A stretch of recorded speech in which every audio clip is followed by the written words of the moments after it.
Pemirsa, kita akan lanjutkan kembali perbincangan Mbak Yayu. Ini kalau misalnya kita lihat kan kisah suksesnya sangat panjang sekali, daftar prestasinya juga luar biasa. Tapi siapa sosok yang paling berjasa bagi seorang Yayu Basuki?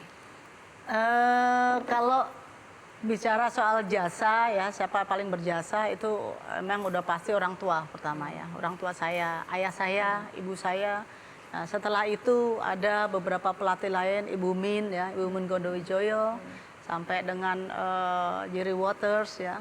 Dan ada juga memang di luar itu sosok yang berjasa di luar teknikal ya. Di luar teknikal itu ada yang berjasa, otomatis Pak Murdiono, Pak Abu Rizal Bakri ya, karena beliau-beliau terus terang aja sebetulnya yang mewujudkan saya akhirnya bisa tampil atau turun memutuskan terjun di dunia profesionalisme.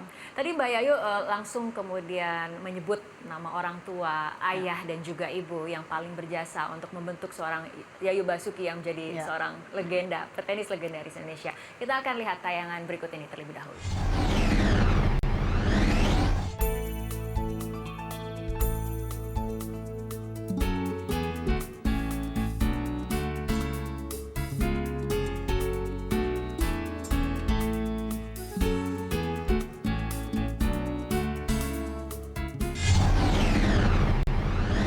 Tadi kita sudah lihat sosok ayah dan juga ibu dari Yayu Basuki ya. Tapi kalau berbicara mengenai orang tua sendiri, bagaimana mereka kemudian bisa mengarahkan ataupun mungkin melihat bibit Mbak Yayu dari kecil atau bagaimana nih Mbak?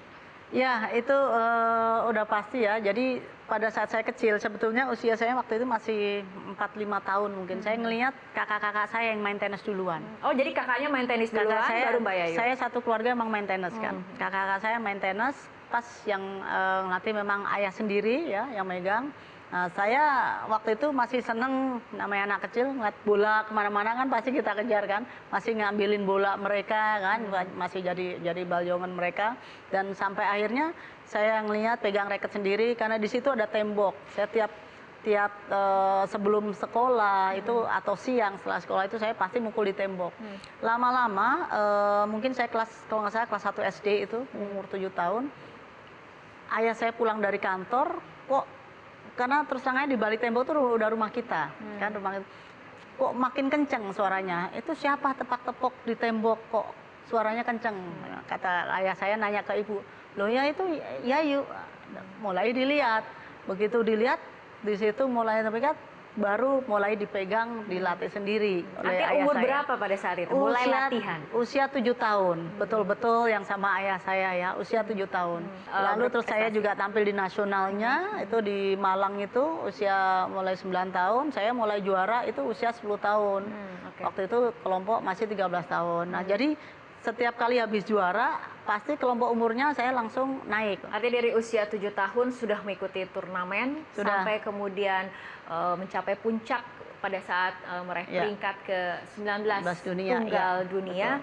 Dan kemudian memutuskan untuk pensiun di tahun 1999. Dan kemudian tidak lama setelah itu aktif kembali. Apa ini alasannya? Jadi gini, memang saya sebetulnya udah say goodbye ya, terus terang aja sama dunia profesional. Itu terakhir di Asian Games itu tahun 98.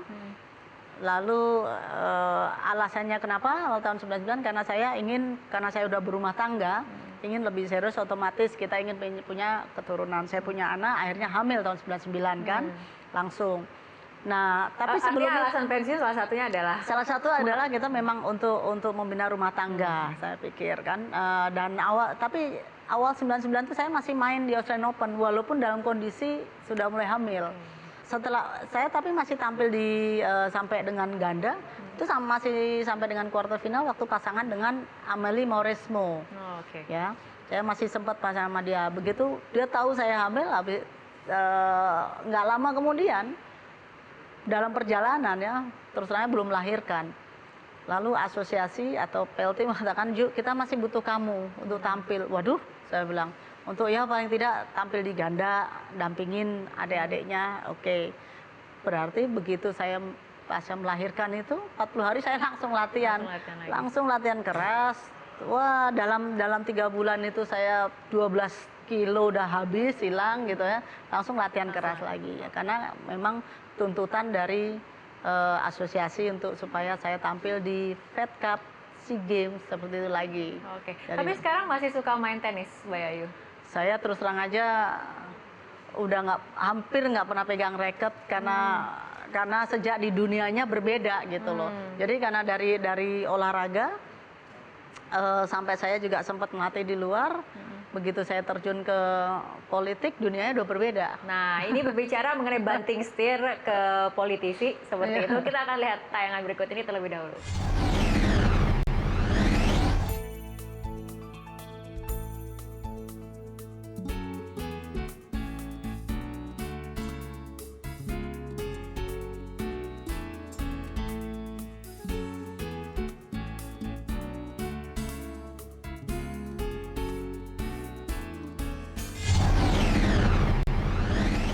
Ini gimana ceritanya dari olahragawan, kemudian sempat banting setir untuk menjadi politisi dan sempat menjadi anggota dewan pada saat 2014 ya?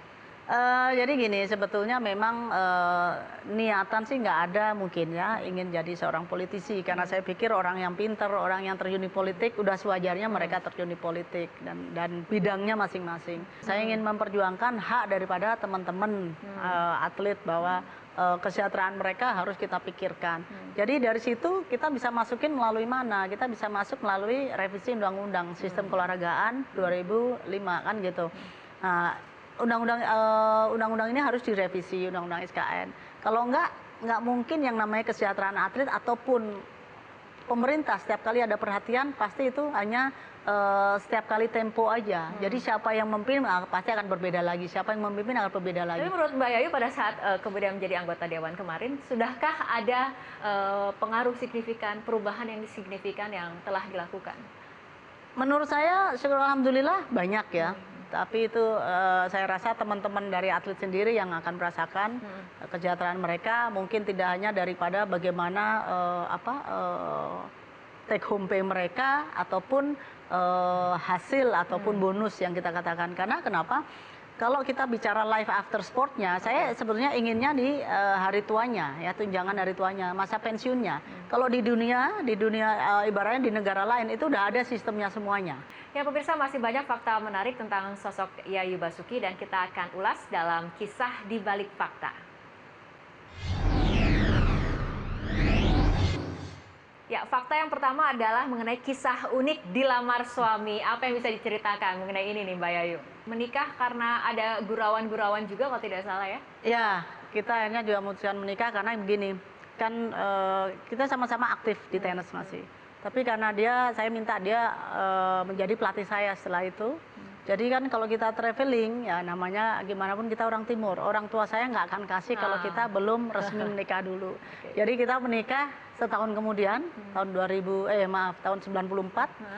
Setelah itu baru kita bisa traveling bareng sebagai baik sebagai suami istri ataupun sebagai seorang pelatih dan pemainnya. Ya. Kita akan berlanjut ke fakta berikutnya. Nah ini mungkin yang paling ditunggu-tunggu oleh pemirsa. Punya julukan forehand bazooka. Gimana nih Mbak Yayu? Waduh, itu sebetulnya yang memberi julukan memang para pers atau media asing ya. Waktu itu memang tapi pasti ada alasannya dong. Di Pattaya. Ya udah pasti ada alasannya karena saya memiliki forehand salah satu yang terkeras ya. Mungkin bersaingnya salah satu saat itu dengan ada Steffi Graf. Kayak gimana gitu. Tuh Mbak Yayu? Forehand sampai disebutnya bazooka. Jadi mesti saya peragakan. Boleh sedikit boleh. Oke. Nggak ada bolanya supaya nggak ada bolanya nggak apa-apa. Oke kan karena saya itu kan punya natural dengan waist. Jadi otomatis ini kalau saya udah narik begini, orang yang di depan net itu biasanya kalau udah langsung kabur. Jadi kenapa saya dijulukin bazooka? Karena memang saya semuanya menggunakan semua rotasi. Jadi pukulannya itu kayak peluru. Sampai berapa tuh Mbak Ayu kecepatannya? Pernah nggak ada yang memantau, menganalisis? Saya persisnya terus terang aja kalau di forehand saya nggak begitu ini. Kalau di servis saya ada track recordnya. Kalau di servis itu sampai 107 miles per hour, Wah. which is berapa 179 km ya, kira-kira kayak gitu. Itu ya. waktu itu di servis. Kalau di forehand saya nggak mengikuti gitu. Cuman mereka yang menjulukin saya. Forehand bazooka. Julukin ya dengan forehand bazooka, betul. Oke, kita beralih ke fakta berikutnya. Mbak Yayu ini dibikinkan sebuah monumen. Ceritanya bagaimana? Ya, ada saya dibuatkan monumen patung ya, patung saya ada di sebuah hotel di Toraja waktu itu oleh Bapak Arnold Baramuli almarhum, karena beliau begitu betul-betul menghargai karir saya, prestasi saya. Jadi beliau berpikir kalau bukan kita yang menghargai dia, siapa lagi kita yang anak bangsa kita yang berhasil, dianggapnya kan maksudnya berhasil karena memang masih satu-satunya waktu itu. Jadi dibuatkan patung itu di hotel beliau, itu di Toraja. Oke, kita masih ada satu fakta yang menarik lagi, yaitu Mbak Yayu Basuki ini dinobatkan sebagai petenis ataupun salah satu atlet terkaya di Indonesia. Waduh, saya nggak tahu kalau itu ya, itu saya yang menjulukin mungkin dari media kita sebetulnya. Kalau kita bicara kan ada memang penghasilan yearly ya, ada total penghasilan saya di internasional. Untuk saat itu mungkin saya salah satu yang tembus akhirnya masuk ke $1 Million Club kan gitu. Itu di dunianya seperti itu. Jadi saya rasa itu juga versi media juga gitu. Kalau dibilang terkaya, walau alam. Amin. Amin. Tapi kita berbicara mengenai kondisi kekinian nih Mbak Yayu. Kenapa kemudian dunia tenis sekarang tidak bisa secemerlang pada saat Mbak Yayu dulu kemudian berprestasi? Apa yang menjadi tantangan utamanya? Ada beberapa hal ya yang memang harus sebetulnya kalau bicara bakat kita itu ada aja. Artinya dari segi kualitas atlet? Kita bicara bakat itu ada aja. Kualitas atlet semuanya itu juga memang tidak mudah karena yang seperti saya gambarkan, katakanlah dari tiga hal komitmen mereka seperti apa ya dari sisi kehidupan. Lalu bagaimana bakat mereka ya. Bakat itu lengkap. Bakat itu tidak hanya karena dia pukulannya bagus bakatnya, tapi kalau mentally nggak menunjang juga nggak bisa juga ya. Ketiga, willing, tekad mereka. Tekad mereka sampai di mana, atau salah satunya begitu ada tekad otomatis harus ada yang menyambut. Lalu menyambutnya itu apa? Funding. Ya, yang katakan ketiga ini yang paling krusial adalah funding. Nah, funding ini kita memang di Indonesia ini kan kita harus memunculkan dulu prestasi. Prestasi begitu bagus baru ada sponsor masuk, kan gitu. Kan nggak mungkin anak yang dari kecil akhirnya selama ini Indonesia belum pernah yang namanya mereka menelurkan seorang pemain atau mencetak seorang pemain, belum pernah. Mereka menemukan jadi otomatis bakat itu kita muncul dulu sendiri, itu baru pemerintah menemukan. Tapi Mbak Yayu dengan segudang pengalaman di turnamen internasional, turnamen nasional, kemudian saat ini ada di KONI, bagaimana peran Anda juga kemudian untuk melihat bibit petenis muda dan kemudian membentuknya menjadi seorang petenis yang memiliki prestasi secara mancanegara ataupun secara internasional? Kalau saya memang di luar kita terus udah otomatis memantau dan mengamati kan gitu. Memantau dan mengamati, oh ini ada potensial. Paling kita bisa memberi masukan. Karena kembali lagi atlet ini kalau saya ngelihat contoh aja sekarang ini. Kita di Indonesia saat ini kita memiliki ada seorang Priska yang kemarin baru juara junior walaupun ganda di Australian Open. Kemarin ada yang menanyakan ini gimana ke depannya. Nah, saya hanya kasih mungkin walaupun tidak langsung direct ke Priska, tapi ke sumber yang bisa dipercaya itu saya katakan anak ini lebih baik dia traveling di luar, ya. Dan kalau perlu ada base juga di luar. Karena kenapa? Kalau begitu udah pulang ke tanah air, dia nggak bisa fokus. Kelemahan daripada adik-adik kita atau adik-adik kita yang sekarang ini, mereka nggak bisa fokus sama apa bahwa ini profesi saya. Baik. Jadi ini dunia saya. Oke, baik. Kita harapkan tidak hanya seorang Yayu Basuki saja yang akan menjadi petenis, ataupun yang sudah menjadi petenis legendaris Indonesia. Kita harapkan ini ada generasi-generasi penerus lain yang bisa meneruskan prestasi yang sudah panjang diukir oleh Mbak Yayu. Ya. Ada mungkin juga peran dari Mbak Yayu juga nantinya seperti apa. Pemerintah juga didorong untuk sama-sama membentuk sebuah ekosistem bagi atlet agar bisa lebih berprestasi tidak hanya di dalam negeri tapi juga di luar negeri, mancanegara seperti itu. Terima kasih Mbak Yayu telah berbagi kisahnya, inspirasinya untuk kami semua. Kita harapkan ini bisa bermanfaat untuk para pemirsa Metro TV. Terima kasih Mbak Yayu. Terima kasih. Ya pemirsa, tidak hanya nama Yayu Basuki, ada sosok lain yang memiliki daftar prestasi yang panjang juga di bidang olahraga. Sesaat lagi saya akan hadirkan sosok yang mengumumkan nama Indonesia lewat cabang bulu tangkis. Tunggu saya sesaat lagi. Sebenarnya yang paling sulit ya menjadi pelatih ya, karena saya sudah pernah punya pengalaman sebagai pemain, jadi kayaknya kok mudah gitu kalau lebih mudah menjadi pemain, karena yang dipikirkan kan diri sendiri gitu. Kalau pelatih kan banyak gitu loh.